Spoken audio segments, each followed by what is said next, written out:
All right, we are now joined by Sophia Minnaert of Bally Sports. How are you doing today? Thanks for joining the podcast. Yeah, Can you I'm hear me? good. Thanks. Oh. Thanks for having me.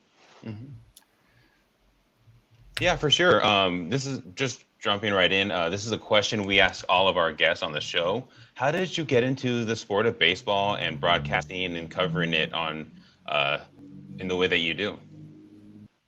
So I was a journalism and Spanish double major at Marquette and just grew up in a sports family and was always around sports. Grew up a Brewers fan, going to games at County Stadium, even though my dad was a Cardinals fan. He has since, joined the right side of that rivalry. But I always had an interest in working in sports. That was a goal of mine at Marquette.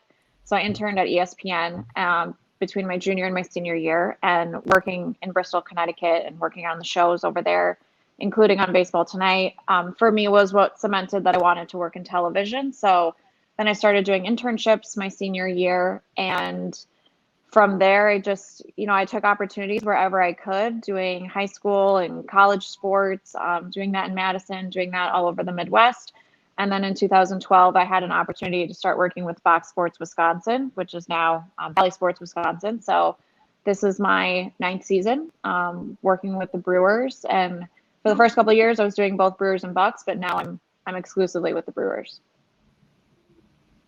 Awesome. So obviously working in sports with the Brewers for 9 years and then going back to your time with ESPN, we've really seen a change, almost a renaissance lately of getting more women involved with sports, with broadcasting, especially in baseball.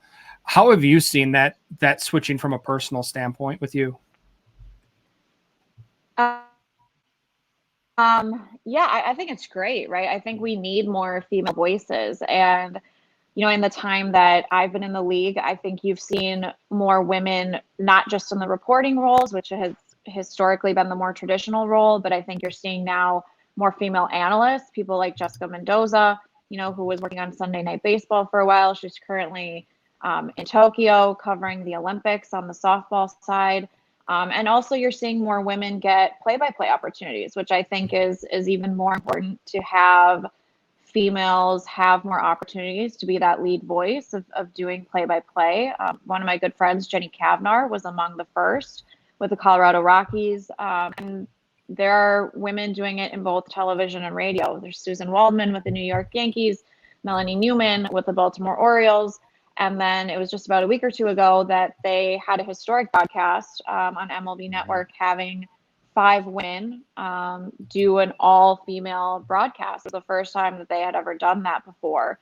And I think things like that are important.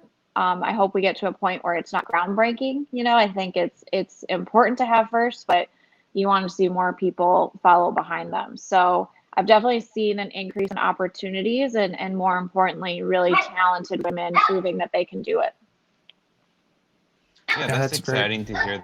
Yeah, it's exciting to hear that, especially with everything going on, the shift in the culture of baseball and sports, really in all sports, not only seeing women in sports, but more minorities in sports, whether it's Black or Hispanic or Asian American, getting more opportunities in jobs that they may have not had that opportunity just several years ago.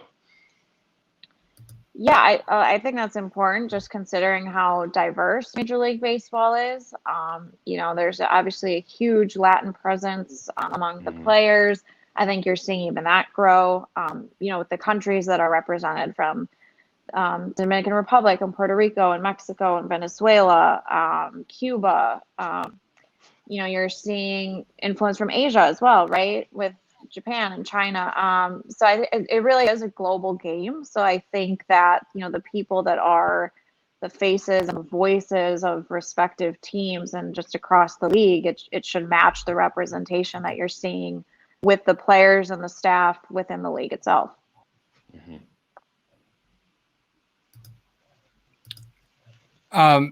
So one of Francisco's favorite players is Willy Adames, especially since he came to the Brewers. Have you seen anybody, just their energy, have that much of an impact on a team coming in mid-season?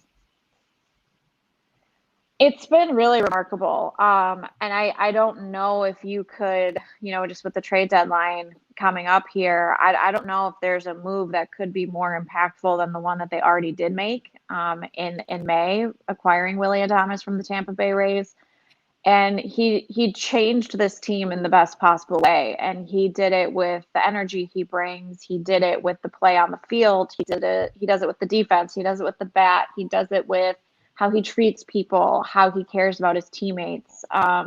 We just see it. We saw it the first day in Cincinnati. Luis Urias hits a home run, and the first one to greet him out of the dugout is Willy Adames, who he had just met a couple hours before. And it's not an act. It's genuine. That's who he is. He cares really deeply about everyone around him, no matter how much time you've spent around him or what your role is. He really, truly does care about everybody.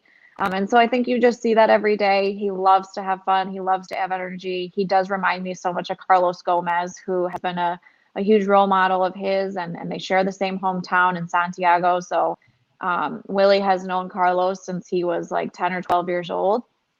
And, he's even ranked number 27. So it does feel a little bit like Carlos Gomez 2.0, but he has certainly changed this team in the best possible way. With the addition of Eduardo Escobar, do you think he can have a similar impact on this team? Yeah, I think he comes over with a really similar profile, right? He's a veteran infielder. He's 32 years old, so he has more experience and is certainly older than Willy Adames, but he comes over with a reputation of just loving to play the game, having a lot of fun. When he spoke to reporters last night, he said he was going to give 200%, with his time in Milwaukee. He's really excited about joining a first place team. What I've heard from people with the Diamondbacks is just as much. This is a high character person. Again, great teammate, great leader in the clubhouse. He's respected within the game. He was a first-time All-Star this year.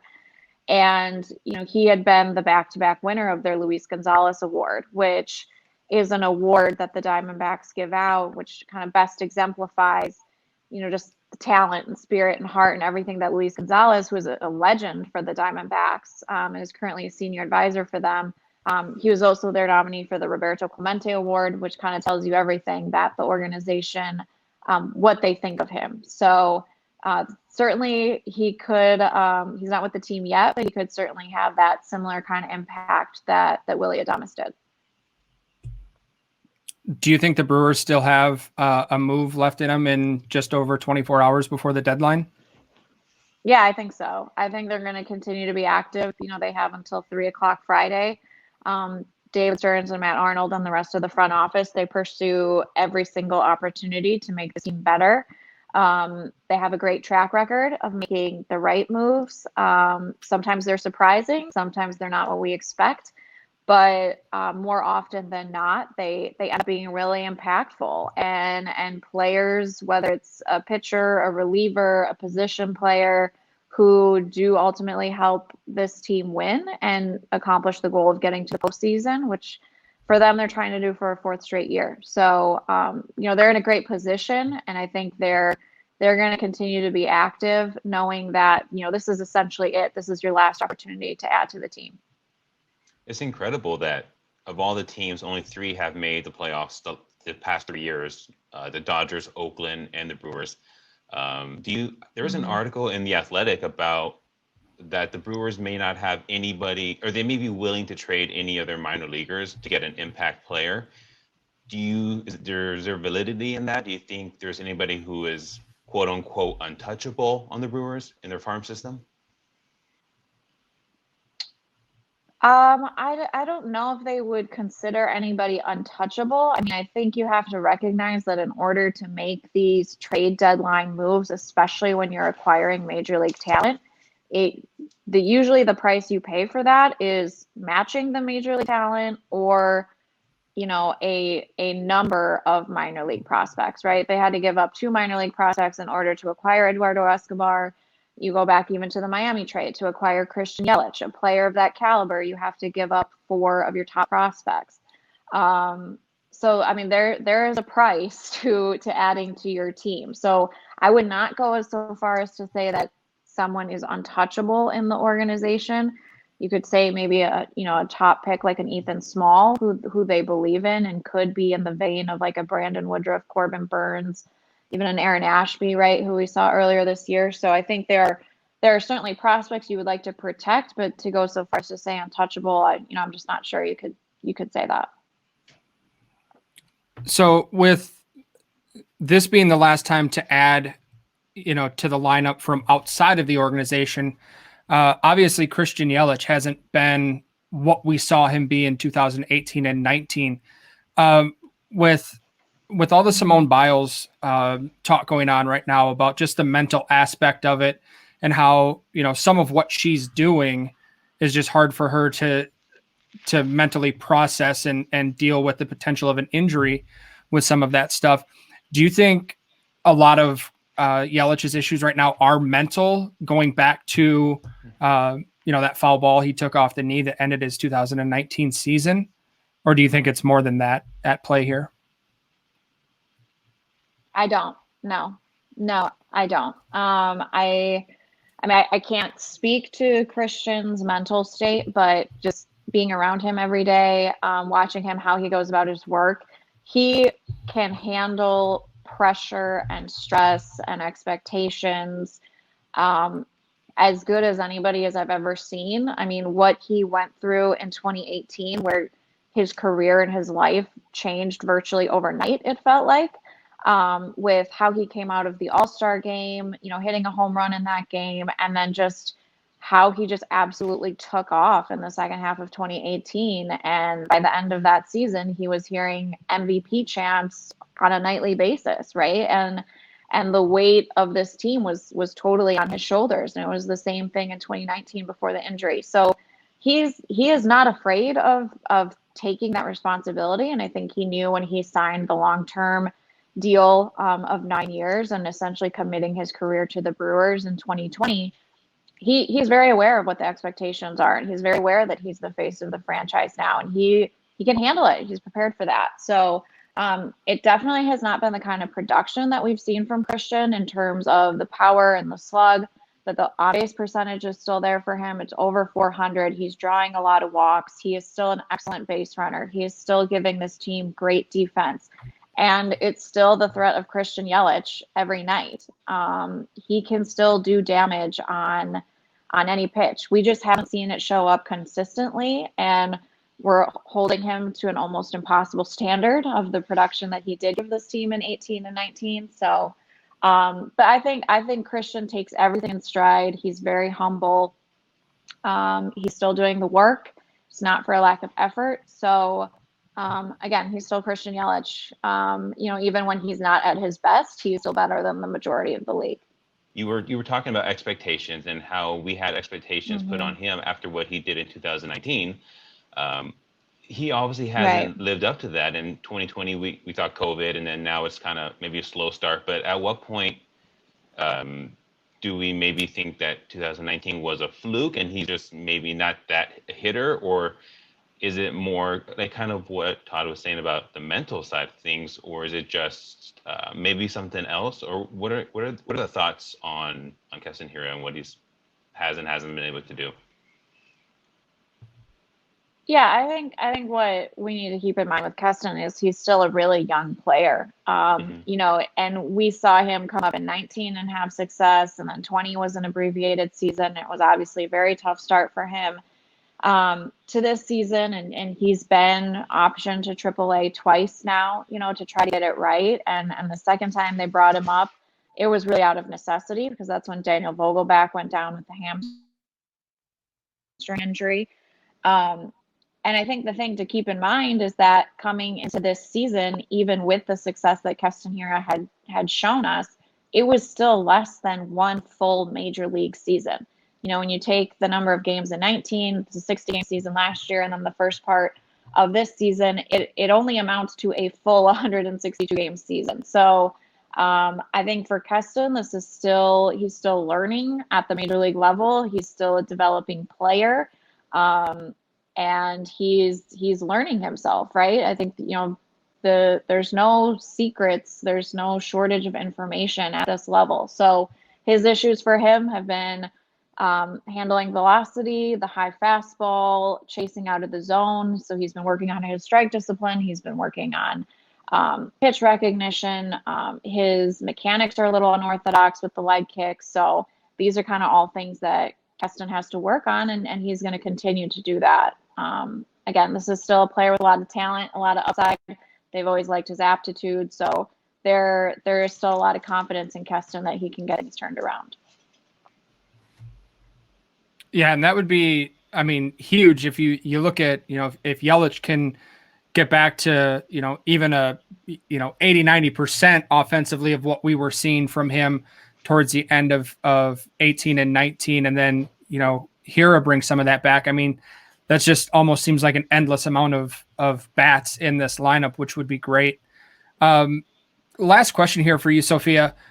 Looking at kind of how, the pandemic has affected you and your job, obviously doing the offsite broadcasts when the team's on the road, and you guys still being at Miller Park. What are some of the pros or AmFam Field? Sorry. What are some of the pros and cons of that for you guys? And do you think that's part of the game, the future of the game, or is there going to be a day when you guys are all back out on the road full time with the team? Yeah, I hope it's not the norm. I don't think anybody who is broadcasting these games this way would tell you that they hope that it's the norm. Our hope is that next year we can all get back on the road. The good news is that our radio team is able to travel. So that's been nice. They started that kind of just before the All-Star break. So Jeff Levering and Lane Grindle, they're on the road. But on the television side, no one is traveling yet with the exception of the national networks. So it's definitely been really challenging. I think we were all hoping that we would be traveling by this point. We have to give a lot of credit to our production crews who do everything technically to make it possible for us to do the games remotely like we are doing in terms of the video we have, the audio we have, the support we have.